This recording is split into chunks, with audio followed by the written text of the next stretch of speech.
Dabo Swinney isn't messing around anymore, people. Dabo is making aggressive changes at Clemson. He's using the transfer portal with God's name, image, and likeness money. You got him poaching Tom Allen from Penn State to become his new defensive coordinator.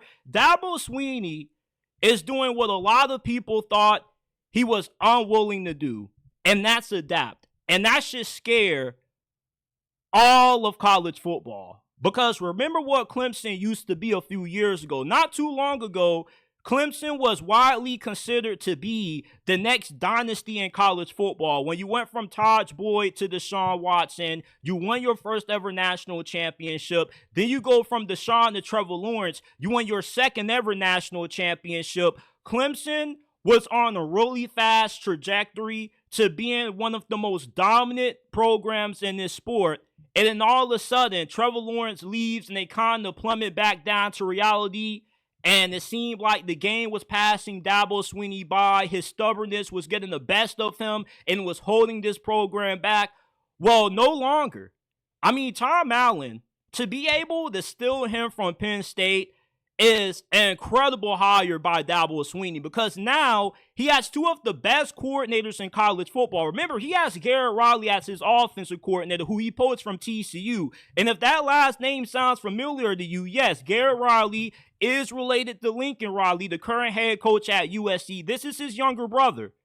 Garrett Riley was the OC for TCU the year they lost to Georgia in the national championship. He was the Jim Bortles Award winner that season as well, which is awarded to the best assistant in college football. So the fact that Dabo Swinney now has two of the best coordinators in the game, you are positioning yourself this season to make a run once again at a national championship. Because what Tom Allen is going to do to Clemson's defense is going to be really, really jaw-dropping. Because at Penn State last season, that was a top 5 defense. They were 5th in yards per game allowed. They were 6th against the pass, and they were 8th against the run.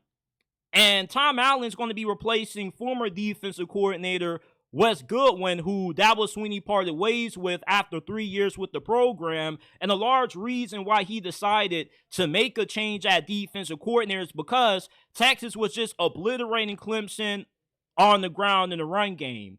And if Clemson is ever going to get back to competing for a national championship, you got to have a really good staff. And that's what Dabo Swinney now has with the hiring of Tom Allen.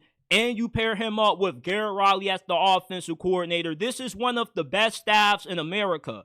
And you look at what Clemson has done in the transfer portal. Do they have a really loaded portal class? No, but the fact that Dabo Swinney now is just willing to use the portal is growth in itself. Clemson already has a really good team coming into this year. When they made it to the playoffs last season, they did it with a roster that was majority comprised of underclassmen. Now you're going to have a lot of those underclassmen who are going to become upperclassmen that are going to enter their junior seasons or their second seasons with the program with more experience. They're only going to get better. I mean, the sky is really looking, or not the sky, but things are really trending up for Clemson football again. And the fact that Dabo Swinney is getting aggressive at making the necessary changes needed to make Clemson a national championship contender once again is showing you that he just has that itch to make it back to the top again. He's tired of being second fiddle. He's tired of people counting him out. He's tired of being disrespected, because there's a good amount of people that don't even consider Dabo Swinney to be a top 5 head coach anymore. And when you think about, how people were coming at him when he used to have the weekly call-in show on the radio, you could really tell what's getting to him. And he tried to do things his way. He tried to do things the morally ethical way. And now he's just gotten to a point when he just says enough's enough. I'm fed up. I'm about to do what everybody else is doing, and that's a sign that you have a great head coach.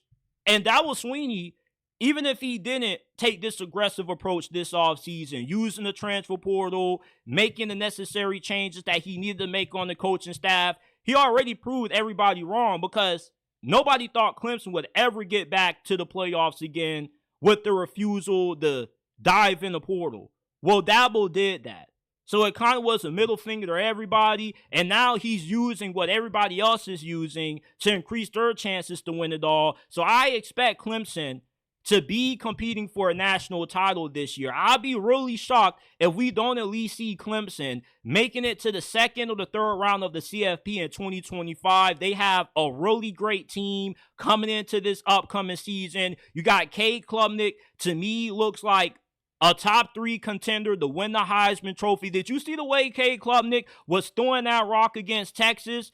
I mean, he was throwing that pill with some precision. He was making a lot of tight window throws. I was really impressed with the way that Cade Klubnik played against Clemson. I don't know about you, but Cade Klubnik won me over in that game. I was somebody that never was a huge fan of his. I thought that he was always heavily overrated, but that game against Texas completely made me flip my opinion on how I view Cade Klubnik. And now with him entering his 3rd season in Garrett Riley's system, having a good group of receivers now, the offensive line improving, and Dabo Swinney assembling one of the best staffs in America, y'all better stop sleeping on Clemson.